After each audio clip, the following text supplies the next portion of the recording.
Fala, galera coral, é tempo de Santa Cruz no ar. Santa Cruz perdeu a primeira partida da final contra o Barra ontem, Arena Pernambuco. 2-1 de virada, num jogo em que você teve uma certa ambiguidade. O Santa Cruz foi da volúpia à mediocridade dentro do mesmo tempo de jogo, inclusive, e dentro da mesma partida. Queria agradecer aqui aos colegas, os seguidores, as pessoas que veem os vídeos, assistem os vídeos e que fizeram questão de falar conosco ontem na Arena. Muito bom esse feedback. Se esse vídeo chegou até você, você se inscreve no canal, ativa o sino das notificações, deixa o like, que é importante. Na medida que o like, o YouTube entende a relevância do vídeo e entrega a mais pessoas. Compartilha no grupo de WhatsApp a qual você faz parte e comenta. Né?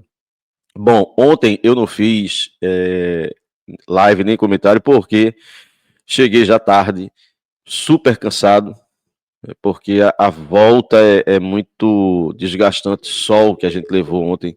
Enfim, e hoje a gente está fazendo o vídeo, provavelmente à noite vamos ter uma live de bate-papo com a galera.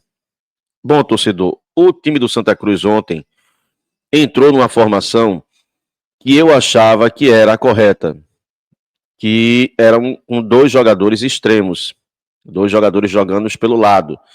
Eu tinha falado isso aqui nos vídeos anteriores. O Barra é um time muito bem armado defensivamente, se defende bem.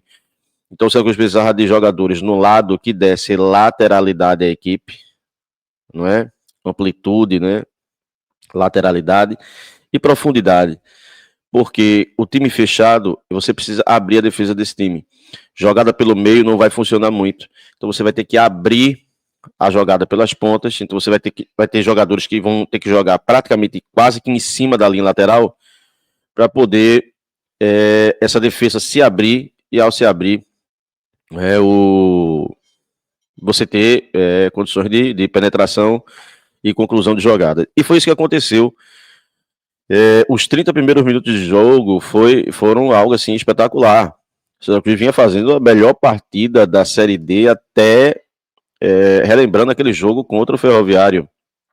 Partida de intensidade muito grande, a sinergia da torcida, então era a torcida vibrando na arquibancada, o time vibrando dentro de campo.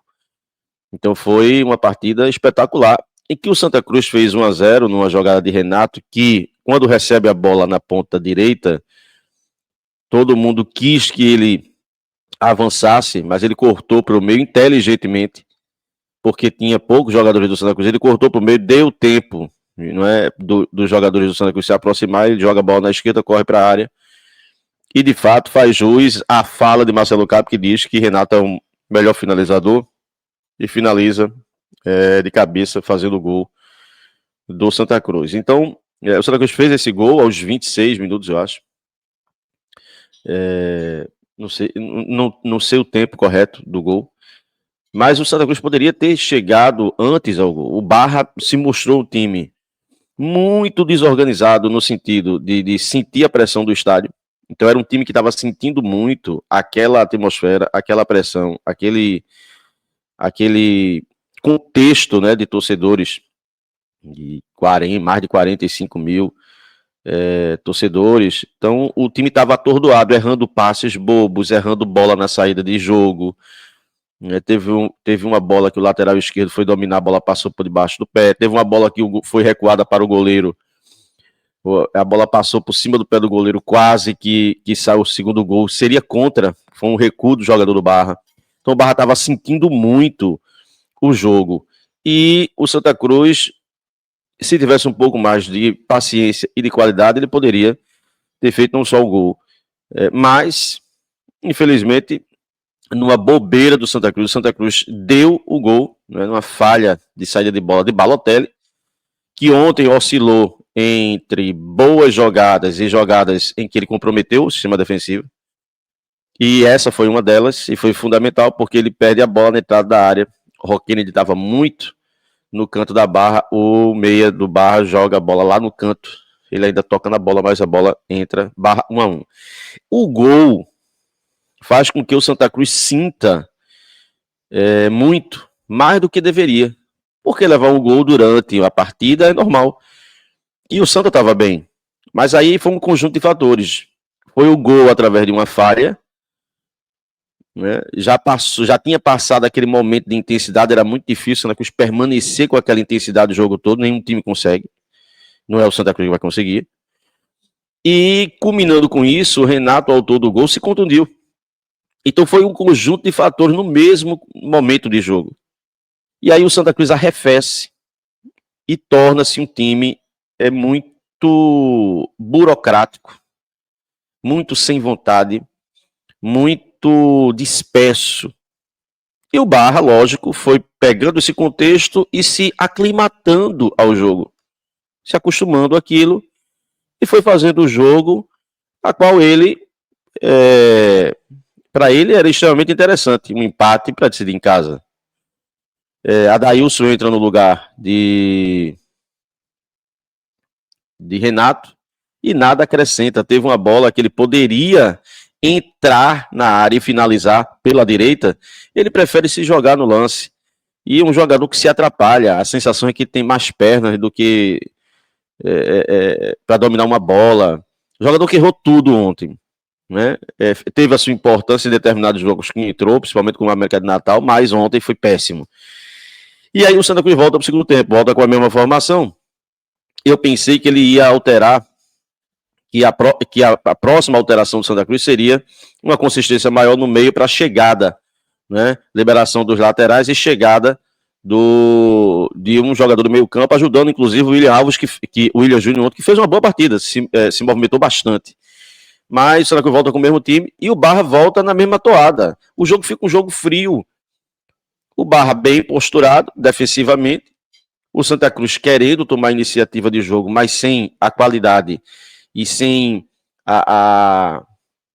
podemos dizer assim, a consciência, sem forma, querendo ir de todo jeito ao ataque, e isso foi dando brechas. Em uma dessas brechas, a bola é lançada nas costas de Rodrigues, o lateral do Barra pega a bola, cruza, e o centroavante, que faz o gol, evidentemente no meio do miolo da zaga do Santa Cruz, um gol assim meio que revoltante, porque era fácil de ser, estava se desenhando o gol, era fácil de ser cortado, mas infelizmente não foi. O centroavante do Barra, não é que ele seja de uma qualidade extraordinária não, mas dá um trabalho no sentido de pivô. O William Alves sofreu muito para marcá-lo.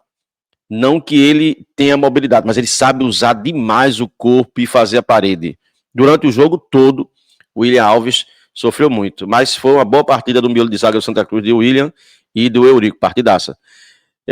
E aí tem as modificações, né? Sai Thiago Galhardo, que embora no primeiro tempo, naquela volúpia do time, demonstrou mais vontade, mas ainda muito abaixo daquilo que ele se propõe e que ele foi contratado. Então saiu vaiado, inclusive. Entrou o Thiaguinho, saiu o Galhardo, entra o Thiaguinho, entra depois Pedro Favela, mas aí o time do Santa Cruz fica uma salada dentro de campo, sem se entender, indo mais na base do abafa, e nesse abafa quase faz um gol, numa bola na direita, que é cruzada, Galhardo desvia, e o goleiro tira numa defesa meio que de handebol. Mas aí o jogo se encaminha e o Santa Cruz não consegue fazer o gol e o jogo termina 2-1 pro Barra, o Barra leva a vantagem para a final. A final tá decidida. Veja só, gente, é bem complicado. Sincero e honestamente falando, dos times que eu vi jogar na arena contra o Santa Cruz, o Barra me mostrou ser o de menor poderio em termos de ofensividade, agressividade, e de que fez o Santa Cruz passar temor no jogo. Não vi. O Sergipe aqui se comportou melhor, soube aproveitar o clima quando empatou a seu favor, colocando uma espécie de medo no ar, mais do que o Barra. O Alto jogou bem melhor, o Maranhão jogou bem melhor, e o próprio América, com toda a sua lentidão e horizontalidade, foi um time mais perigoso do que o Barra. Eu, sinceramente, não vi um futebol extraordinário ao ponto de dizer que a final está decidida mesmo o Santa perdendo o jogo em casa. Podemos ganhar o jogo fora, decidir nos pênaltis, ou quem sabe ganhar o jogo fora e ser campeão direto. Acho essa uma possibilidade mais remota. Mas assim, não vejo como decidido. Por quê? Porque, na minha opinião, o time do Barra, dos adversários que o Santa Cruz enfrentou até agora, foi o que menos me mostrou qualidade. Qualidade no sentido de sensação de ser um time melhor que o Santa. Todos os outros adversários mostrou em campo, passou a sensação para nós torcedores de que, porra, esse time é melhor do que o Santa Cruz. Ontem a gente não viu. A gente viu um time que tem uma solidez defensiva. É um time que, posturalmente, em termos táticos, é muito obediente. Mas fez 2 gols em falhas do Santa Cruz. Lógico, isso é do jogo. Mas, assim, não vi nada de extraordinário no time do Barra. Isso não quer dizer que ele não possa ser campeão com todos os méritos. Mas eu não enxergo o Barra como uma barreira intransponível. Pelo contrário, achei que o Santa Cruz ontem começou muito bem. Lógico que aqueles minutos ali de intensidade do Santa Cruz não ia permanecer durante o jogo todo, mas se o Santa Cruz reviver aquilo dali, conseguir marcar uma pressão, o time do Barra também tem seus defeitos, também tem suas limitações, não à toa está na Série D, e sentiu muito ontem. Acho que se a gente tivesse um pouco mais de qualidade e tranquilidade, definiríamos mais jogadas, consequentemente, teríamos feito mais gols no primeiro tempo. Infelizmente não aconteceu, Santa Cruz perde o jogo. Qual o saldo disso? Isso serve para a gente refletir sobre uma série de coisas. Jogadores que estão findando o contrato em 2025, praticamente eles não fica nenhum para o ano que vem.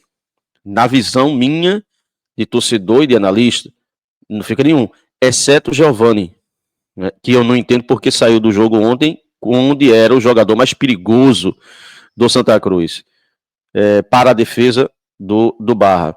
Então, exceto o Giovani, que o Santa Cruz tem o direito de exercer a compra, nenhum outro jogador que finda contrato em 2025 eu renovaria. E é uma leva considerável de jogadores. O elenco do Santa Cruz é muito, muito cheio. O Gabriel Galhardo, para compor, talvez, pode ser, mas não como homem principal do meio campo, uma Série C, acho que não tem condições. O Balotelli permanece, o Eurico permanece, o William Alves para compor, que talvez uma Série C seja um nível já que requer dele uma habilidade que ele não tem, mas é um jogador útil.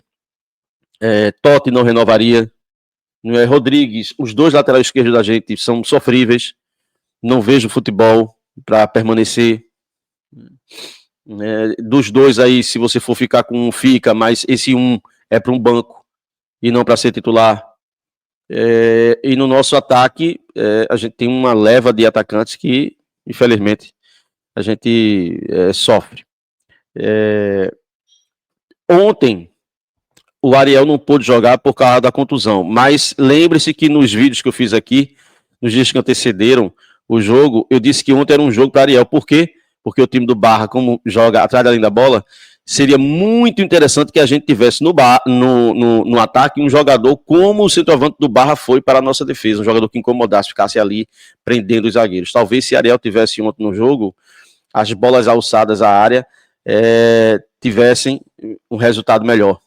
Então, por isso que a gente precisa desse 9 mais fixo, ao invés de Galhardo, que sequer pula para dividir uma bola, disputar uma bola de cabeça. É uma coisa absurda e inaceitável. Hoje à noite tem live.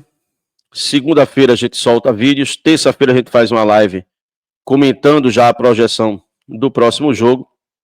E vamos juntos com o canal É Tempo de Santa Cruz, cobrindo o Santa Cruz dentro e fora de campo. É tempo de Santa Cruz.